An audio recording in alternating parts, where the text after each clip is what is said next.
Welcome to a new episode of investing fool. एक नए episode में आप सबका स्वागत है। और जैसे कि आपको पता होगा, आज रीबैलेंसिंग का टाइम है। तो पिछले 2 दिनों में हमने रीबैलेंसिंग की है अपने पोर्टफोलियो की। और वैसे स्टॉक्स के नाम तो यहाँ पे दिख ही रहे हैं, but let's start with the exits की कौन से स्टॉक्स हमारे पोर्टफोलियो से निकले, कितने स्टॉक्स निकले, and what was their performance, what could be the possible reasons, and फिर we will see what all stocks have come and आगे का ट्रेंड क्या लग रहा है, राइट?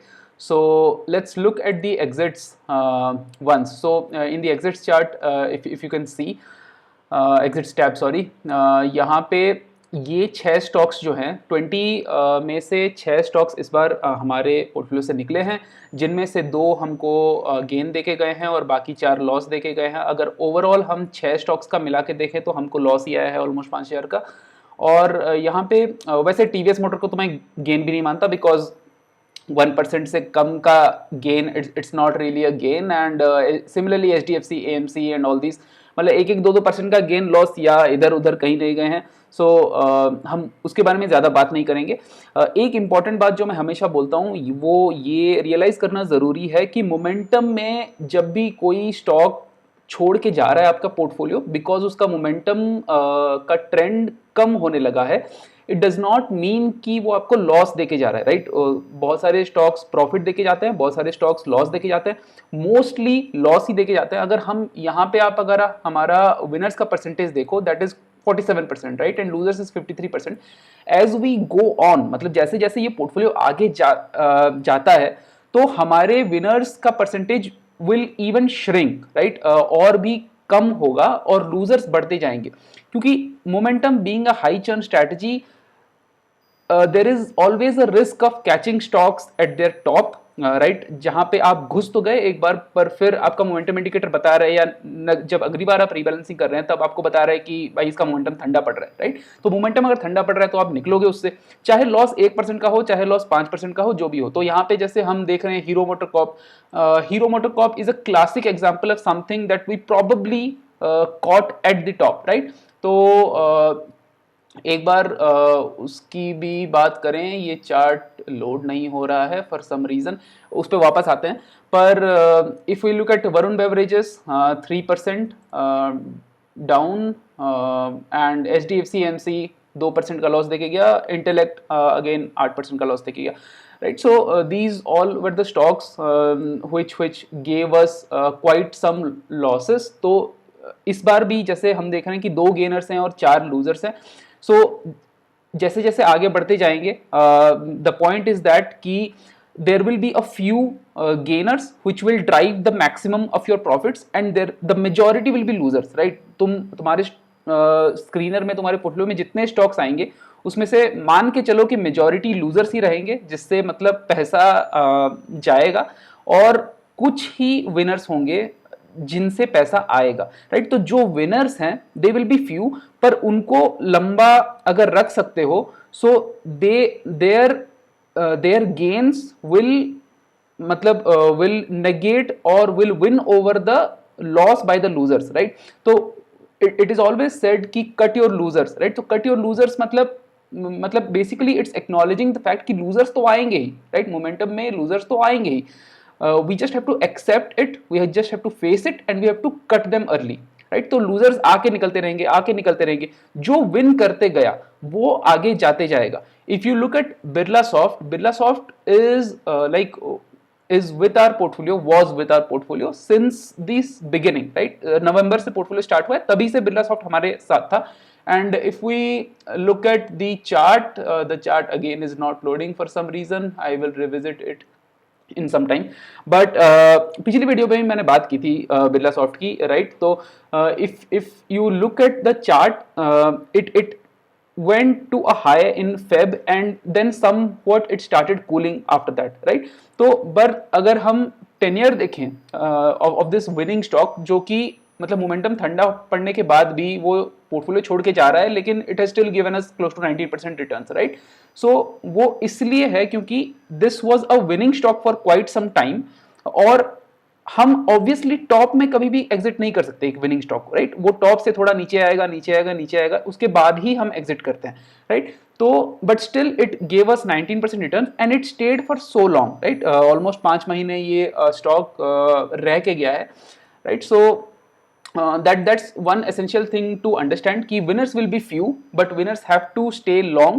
winners को पकड़ के रखना है क्योंकि winners कम ही मिलते हैं, और losers तो you will find a lot of them, they will always be there, और उनको बस क्या, उसको बस लॉस लेके निकलते रहना और कुछ नहीं। तो let's look at the portfolio, and यहाँ पे जो नीचे के 6 स्टॉक्स जो दिख रहे हैं, right, these are the newly added ones. So Anand Rathi I had discussed previously also in one of my videos. इसमें मेरा पहले से साइड में पोजीशन था, my buying price was around 3600। यहाँ पे हमने like as per the latest closing price हमने लिया है Anand Rathi, then BSE, then Inox Wind, Medanta, Torrent Power and Cummins India.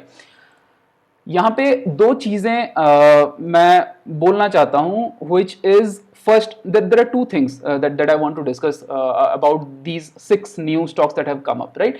पहली बात तो ये है कि इनमें से 2 स्टॉक्स हमारे पोर्टफोलियो में पहले भी आए हैं और हमें लॉस दे के गए हैं, right. If we go and look at the exits page, these are BSE।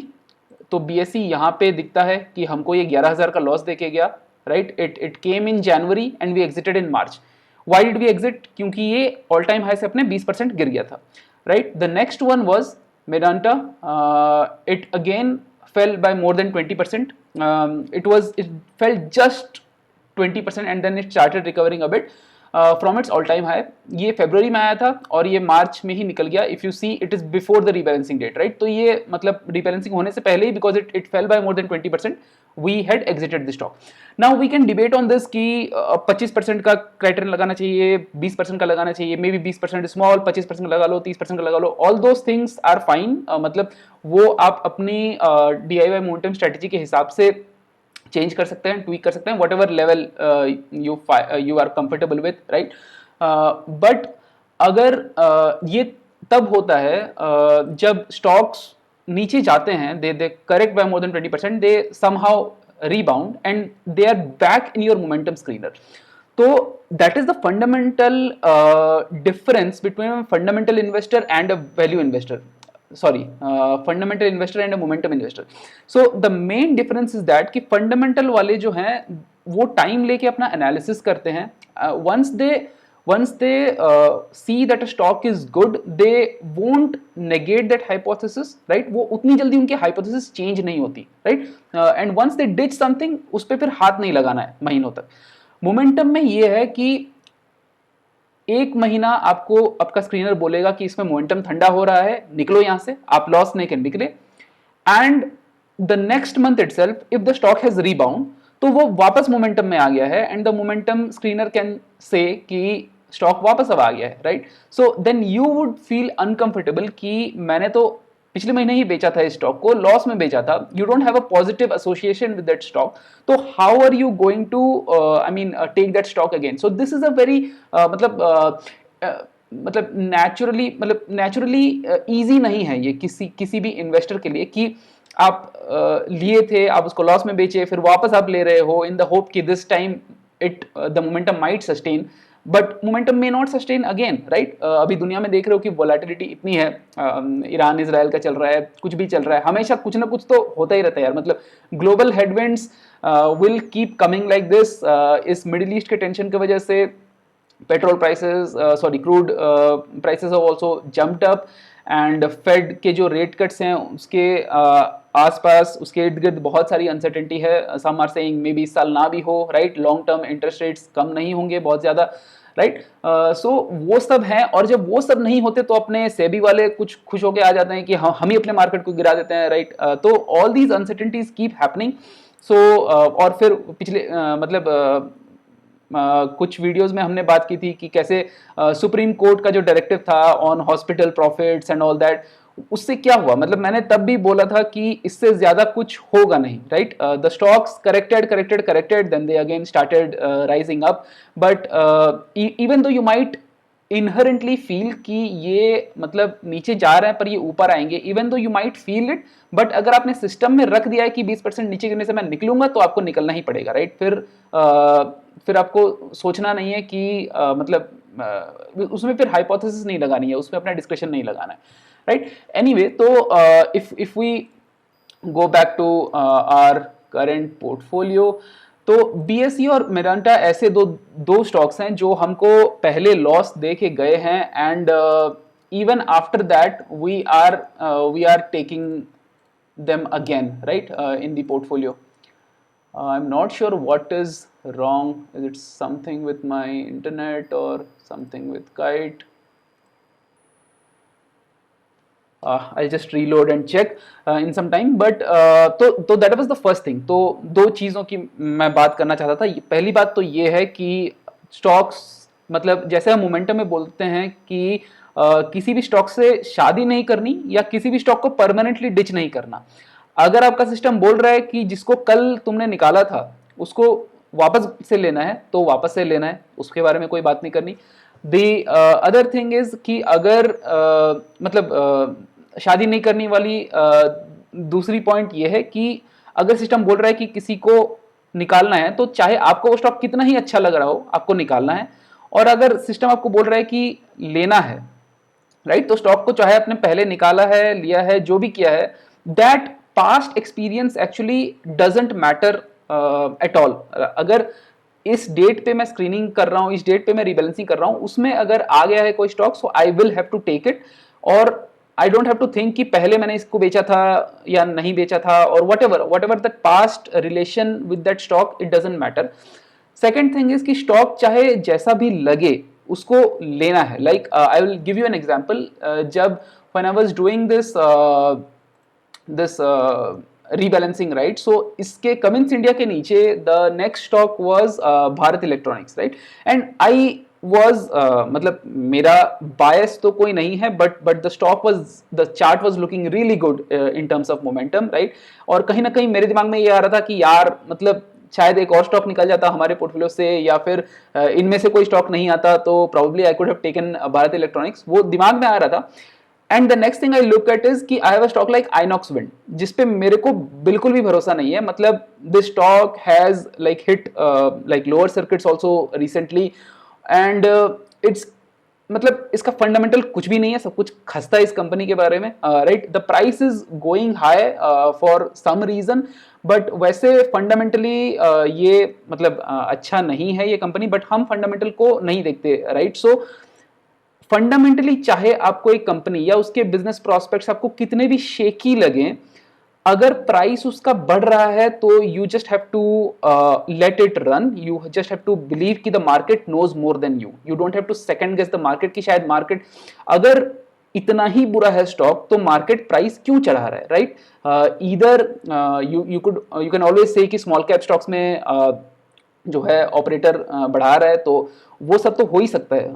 We in fact account for all those things, and even after that momentum seems to outperform in the long run, right। तो operator मिलाए जो भी, मतलब operator आपको माल दे रहा है, जो भी कर रहा है, किसी ना किसी प्लेयर के वजह से मार्केट में प्राइस बढ़ रहा है, राइट। एंड जब प्राइस बढ़ रहा है और वो आपके स्क्रीनर पे आ रहा है, विद इन आपको अपने क्राइटेरियन के बाहर नहीं जाना। अगर आपने सारे तरह के फिल्टर्स लगा लिए और फिर भी इस टाइप का स्टॉक आ रहा है, so then there is no going back कि नहीं मुझे ये स्टॉक अच्छा नहीं लग रहा है, ये लग रहा है, वो लग रहा है, कुछ नहीं लग रहा है। जो स्टॉक आया, even if you don't like it, like personally I don't like Inox Wind at all, but I will have to take it. And similarly for BSE Medanta, तो चलो I have a good I mean, I have a good experience with Medanta in the past also. I've booked profit in that also. But हाँ, इस portfolio में हमने loss दिया है.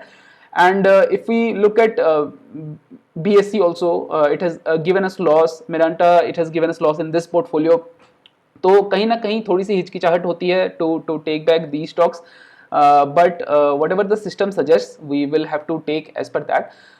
तो if you see यहाँ पे जो भी हमको पैसा मिला इन 6 स्टॉक्स को बेच के, that we have divided across these 6, and then आज if we look at today's return, for some reason this one day thing doesn't work on Mondays. Somehow ये पहले का price ले रहा है.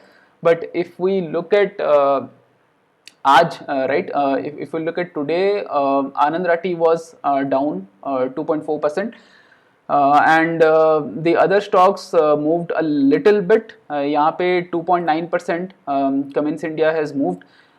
If we look at Cochin Shipyard, again has given today good returns, right? And yeah, that's pretty much it. आज वैसे market की अगर आज की बात करें तो the portfolio was up a little bit compared to the index, but still मतलब in the long term, like overall we are still below the portfolio. और मतलब कहीं इधर उधर कहीं भी जा नहीं रहा है मार्केट, किसी दिन ऊपर किसी दिन नीचे, there is literally no certainty, और ऐसा ही रहेगा. I might actually start rebalancing on a bi-weekly basis. I'm still thinking about it, not very sure. But मतलब उससे भी ज़्यादा कुछ होने वाला नहीं है, right? The churn might increase a little bit, and you may capture some momentum signals a little bit early. मतलब जैसे अगर मैं 2 हफ्ते पहले रीबैलेंसिंग करता तो शायद ये हीरो मोटोकॉर्प मैं तब भी निकाल दिया रहता. But anyway, that's not the way to base your decisions on. Some of the stocks which are still in loss but have continued are OFSS. अभी भी ये 50 के अंदर है. Sun Pharma, then Coal India, and surprisingly Zydus Life is also. Zydus Life का भी मतलब momentum थोड़ा ठंडा पड़ता लग रहा है. But anyway, we will see how it performs going forward also. And वैसे ये Zerodha तो अभी तक लोड नहीं हो रहा है. I'll see if I stay on this tab if it opens.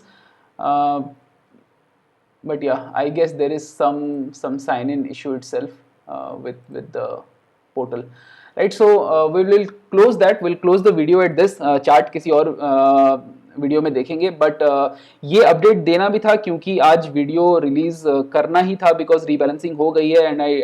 And I had like restricted the access, the view access to the sheet for some time जिस टाइम मैं रीबैलेंसिंग कर रहा था. And after that like it is, you can access it again now. So that was all for today. And अगर आपको video अच्छा लगे तो लाइक करना, और चैनल को सब्सक्राइब नहीं किया है तो सब्सक्राइब करो. And I'll see you in the next video. Till then, have a good day and bye bye.